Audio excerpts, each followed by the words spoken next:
Bapak Imam Mushola Salam dumateng takmir mushola dan seluruh pengurus takmir Mushola Salam dumateng jamaah sholat subuh ingkang dirahmati oleh Allah Subhanahu wa taala.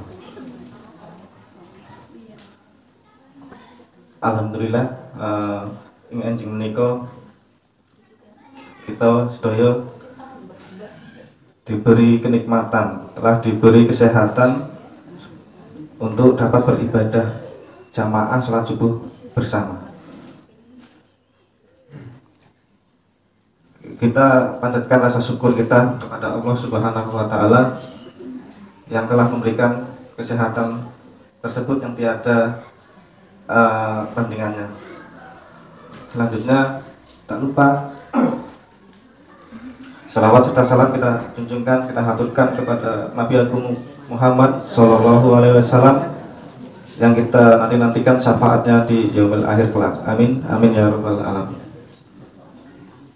Pada kesempatan pagi hari ini, beberapa waktu yang lalu sudah diberikan diberikan kultum tentang ibadah puasa, kemudian tentang sholat. Itu semua adalah hablum minallah, ya, hubungan kita dengan Allah, hubungan hambanya dengan Allah.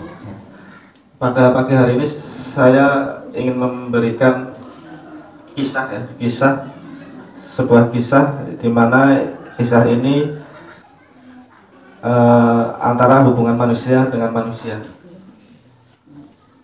Pagi hari ini saya beri judul yaitu menjaga perasaan orang lain. Dikisahkan suatu hari Rasulullah Shallallahu Alaihi Wasallam duduk-duduk bersama para sahabatnya menunggu saat sholat tiba. Salah seorang sahabatnya yang baru saja pulang dari pesta makan daging masuk dalam majelis tersebut. Jadi ada sahabat lain yang datang di mana Rasulullah sedang duduk bersama sahabat-sahabat yang lainnya. Jadi Rasulullah sedang duduk bersama sahabat-sahabatnya, ada sahabat yang lain baru datang. Dari mana? Dia baru selesai mengadakan jamuan makan, ya, pesta. Kemudian maka terciumlah bau yang kurang sedap dalam majelis itu. Rasulullah menyadari bahwa bau-bauan itu disebabkan oleh uap napas akibat makan daging. Beliau juga menyadari bahwa orang yang bersangkutan ada dalam kondisi yang serba sulit. Jadi sahabat beliau yang baru datang itu kondisinya serba sulit, ya. Jadi dia memaklumi karena sebentar lagi akan sholat jamaah. Jika orang yang berbau kurang sedap itu beranjak seorang diri pergi wudhu, ketahuanlah bahwa dia adalah sumber bau kurang sedap itu. Tentu dia bisa jadi malu dan gelisah. Rasulullah menginginkan pelaku yang sebenarnya merasakan pahit getir kesalahannya tersebut tanpa diketahui oleh orang banyak. Rasulullah SAW melepaskan pandangannya kepada semua yang hadir seraya memerintahkan siapa yang tadi makan daging hendaknya berwudu. Lalu semuanya makan daging, ya Rasulullah. Sahabat jawab para sahabatnya. Lalu beliau bersabda, jika demikian berwudulah kalian semua. Mereka semua bangkit mengambil air wudu, termasuk orang yang menjadi sumber datangnya bau kurang sedap itu. Akhirnya orang tersebut dapat terselamatkan mukanya dari rasa malu berkat kecerdikan dan kelembutan perasaan Rasulullah Shallallahu Alaihi Wasallam. Nah, itu sedikit gambaran, ya, dari kisah Rasulullah bersama sahabatnya untuk menghargai orang yang bau mulutnya ketika setelah makan daging, karena ada uap bau daging tersebut. Beliau tidak langsung menuduh orang tersebut, ya, tidak langsung menyuruh salah satu orang tersebut yang disangka memiliki bau mulut, ya. Itulah gambaran kemuliaan akhlak Rasulullah SAW dalam memperhitungkan tindakan sampai kepada hal yang kecil sekalipun, agar tidak melukai kehormatan perasaan orang lain. Menjaga perasaan orang lain termasuk akhlak mulia. Jadi kehidupan kita di masyarakatan kita juga kita harus bisa menghargai orang lain. Jadi ketika kita dalam bermasyarakat, ketika kita dalam perkumpulan atau apapun itu, kita harus bisa menjaga perasaan orang lain. Ya, kita harus bisa saling menghormati. Ya. Kita tidak asal berbicara ceplas-ceplos ya, supaya perkataan kita itu bisa dihargai, bisa terukur. Jadi tidak melukai perasaan orang lain, apalagi tetangga dekat kita, kanan kiri kita, tidak boleh seperti itu.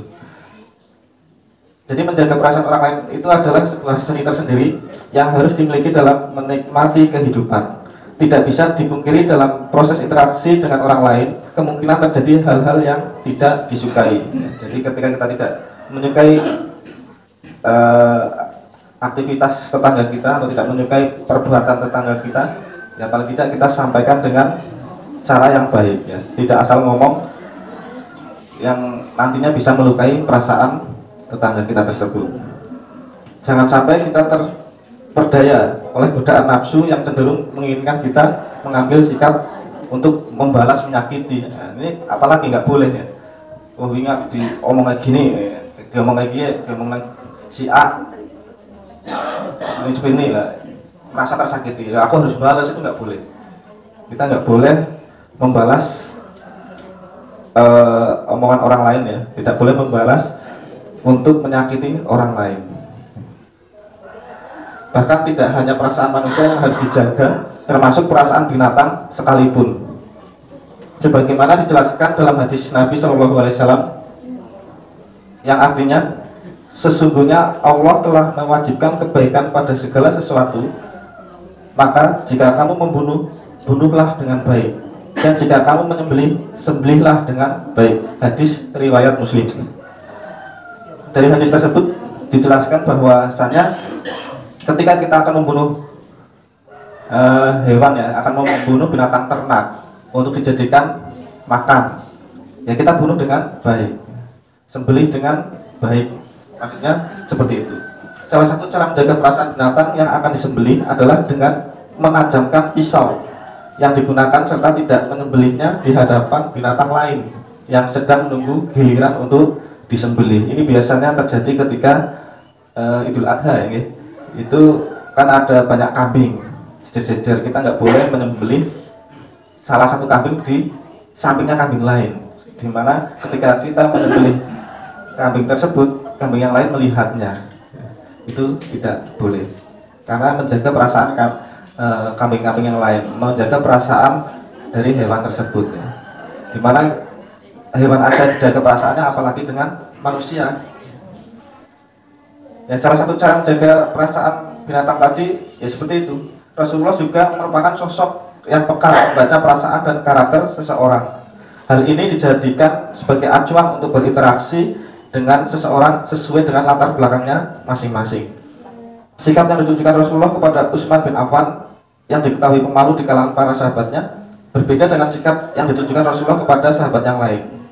Seperti dikisahkan Aisyah radhiyallahu anha, Abu Bakar pernah menghadap Rasulullah, yang mana ketika itu Rasul hanya memakai baju berbahan wol, sedangkan berbahan wol seadanya sambil berbaring santai. Pemandangan yang sama terlihat saat Rasul menerima kunjungan Umar bin Khattab. Tetapi ketika tiba giliran Utsman, Rasul berbenah dan menyiapkan pakaian yang lebih bagus. Aisyah pun terheran mengapa penyambutan Utsman diistimewakan, sedangkan kedua tamu sebelumnya diperlakukan biasa saja. Rasul menjawab bahwa Utsman merupakan sosok pemalu. Apabila tidak disambut sedemikian rupa, bisa jadi ia tidak akan berani menyampaikan unek-uneknya ya, tidak berani menyampaikan belak-belakan kepada Rasulullah apa yang ingin diungkapkan dalam hatinya. Nah, itu sedikit kisah ya dari Rasulullah, di mana kita bisa mengambil hikmahnya dalam kehidupan bermasyarakat kita ya. Kita bisa menghargai tetangga kanan kiri kita bisa menghargai orang lain dalam berorganisasi atau di dalam majelis ya. Mungkin itu saja yang bisa saya sampaikan pada pagi hari ini. Semoga Allah membimbing kita agar dapat menjaga perasaan orang lain dan perasaan makhluk Allah lainnya. Amin, amin ya robbal alamin. Sebelum saya akhiri, mari kita tutup kuliah subuh pagi hari ini dengan bacaan alhamdulillah bersama. Alhamdulillahirabbil alamin. Saya mohon ampun pada Allah. Astagfirullahaladzim, astagfirullahaladzim. Akhirul kalam. Wassalamualaikum warahmatullahi wabarakatuh.